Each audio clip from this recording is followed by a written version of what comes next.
Could you just run us through the dropping of Josh Lindsay? Yeah, so Josh is a little bit stiff to go out of the team, but the reality is we've got Brandon Starcevich coming into a team. He's ready to go. We traded for Stars for a reason. We think he's going to be a great player for our football club, and there's competition for spots in the position Josh is playing. We've got two of our captains and Tom McCarthy playing in that position. So, it's in some ways I'm a bit flat for Josh going out of the team. I think Josh is going to be an incredible player for us for a long time, but I'm also happy that we have competition for spots and real competition for spots, and it's a good thing and helps our whole list develop. I know you're obviously settling in a position, Josh, but were you tempted to move things around to keep him in the team and try him on a wing or something like that? Yeah, we've been down that path a fair bit, and it's something we might look at with Josh, but I just think it's almost unfair to do that at AFL level for an 18-year-old, and maybe I've been seduced into that before, but we want to keep some stability in our team and shifting people around a little bit. So that's how that selection process worked out. You spoke previously about getting the balance between experience and youth right. I suppose fans will be wondering why he's out of the side and some of the older players are still in the side that they might think's not performing up to their standard. How do you sort of respond to that? I'm probably a little bit confused with that question. I mentioned the guys in relation to Josh's position, who's playing there at the moment, and the form that they're in has been really rock solid over the last month. So, look, I understand where we've been, that our fans want to see our young, talented players play, but we're really, every week we're picking the best team to win, and we're developing all of our squad as much as we can and as quickly as we can. Andrew, what's the areas or parts of the game that you feel like Josh needs to improve on to get back into the side? Yeah, look, there's nothing that Josh is doing really poorly. He's an 18-year-old player. He's played, I think, 10 games already this year. I don't know the data of this, but I think around where he was drafted, he's probably played more games than anyone. So he's had a great start to his footy career. It's not a huge step backwards for Josh at all. So he's going to go away, work on his game, keep continuing to develop, and he's going to be a great player for our footy club. Just on Brandon, how many sort of minutes do you envisage tomorrow night? Yeah, he's had a good build over the last 2 weeks in the Waffle game, so he'll be close to being able to play his normal AFL game time. We're rapt to get him in the side, and he's already a leader at our footy club in such a short period of time. So without putting too many expectations on him, he's going to have a great influence in our group. Leadership looks multiple different things, but not being on the field is a frustrating one for a player of Brandon's calibre. So what's the sort of leadership qualities you've seen him display on the field in his rehab around the club? Yeah, so he's a pretty quiet guy, but as soon as he steps onto the oval, he's loud and demanding, and he's just got a good balance. He's got a good temperament. He's highly experienced. He's been able to stand up on the biggest occasion, which is what we ask of any leader, and that's the biggest thing to being a leader, is to be able to stand up in big moments, and he's proven that in his whole career. So, really excited to see him play for us. In terms of his role, can we expect to be pretty similar to the way he played at Brisbane? Yeah, he'll play in the back line. So he will have a few different things he can do for us in the back line, and depending on opposition matchups, we'll use him accordingly.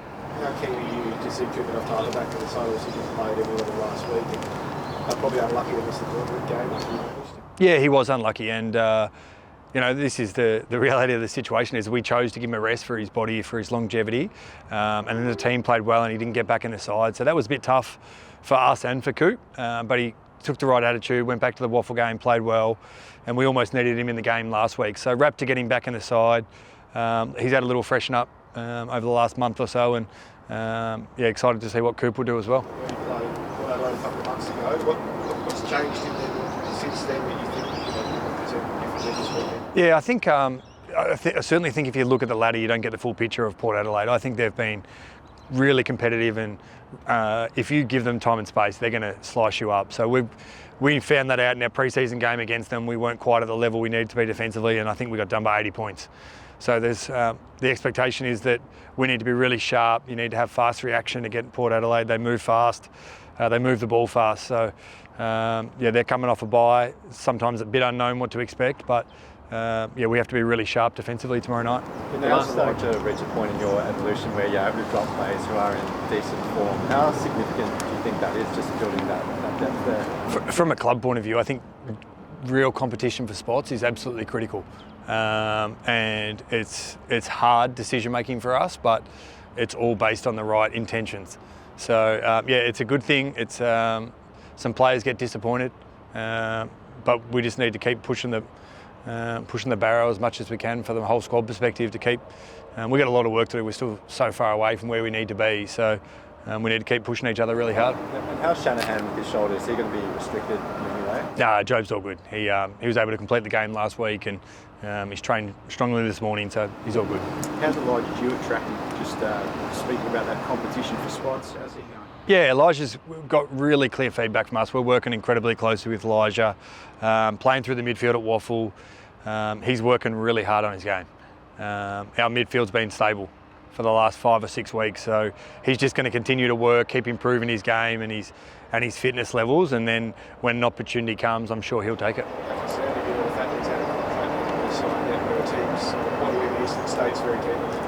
Yeah, I'm not concerned. I completely understand why teams would be keen on Elijah. We think he's going to be a really long-term player for us. We've got no indication that he wants to leave, so really confident he'll stay and be part of our future.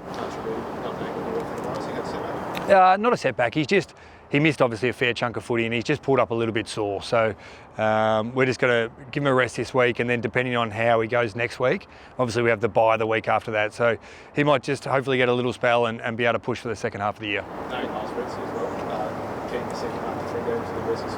Yeah, it's Jake's first game with us, which is really exciting. We were actually hoping to play 2 weeks ago, but he just had a little bit of soreness as well. So he's in a good position now. He'll be on a little bit of a minutes restriction in the Waffle, but exciting to see him play his first game for our club. Yeah, so we've got him playing as a key defender, athletic key defender. He hasn't played footy for 5 or 6 years apart from those 3 reserves games he was able to play. So the biggest thing for Jake will be building up his endurance base and tolerance to playing football. So he's got some real traits that we like, and he's a long-term project for us. Just back on Archer Reid, what was the exact issue with his knee? Yeah, he just had a little bit of knee soreness. Yeah.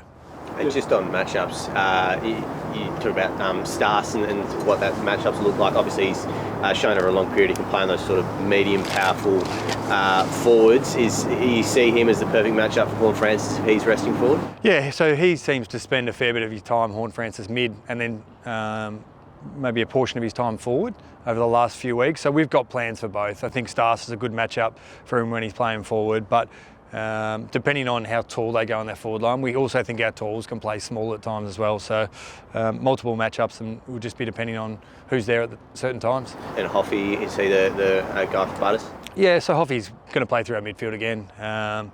We understand that Butters is a weapon for them and can play in different positions. So we've got plans for him, as most teams do every week, but he's still a great player, and it will take a team to be able to reduce his influence on the game. A much improved last month. The pressure's gone up. The defence is much stiffer as well. You get Brandon back. How sustainable is it though for the back end of the year? Well, right now we've seen significant growth in the way we're playing in our system, and there's no reason why it shouldn't be sustainable. It's understanding of the way we're trying to play. It's the guys are executing their roles. They're playing the right way, and really we're just going to keep building the evidence on our game. Where that takes us, I don't know. But as I said before, like we've still got so much work to do. We're a long way away from a finished product. We've seen a little bit of growth, but there's still much more work to do. Last week about the clearances post-game, we were heavily impressed with that. Now reflecting on what was obviously a great win, how are you trying to fix that up against Port Adelaide? They're pretty dangerous. Yeah, they are, particularly centre bounce. They're a massive threat. So we spoke a bit about it and our method inside, and we think we defended the stoppage quite well last week, but we certainly need to get our hands on the ball more and have better chance at having a front half game.